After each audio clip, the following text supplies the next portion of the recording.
hadisi ya tabbata daga mai gida shugaba annabi Muhammad lokacin da annabi Musa ya je za su gana da Allah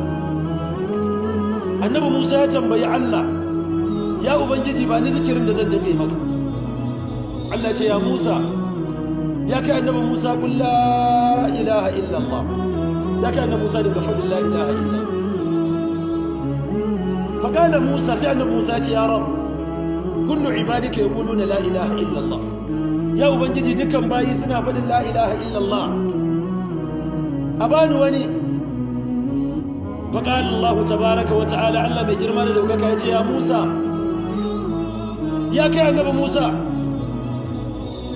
لو أن السماوات السبع والأرضين السبع وأمرهن غيرك في كفة ولا إله إلا الله في كفة ما لك بهن لا إله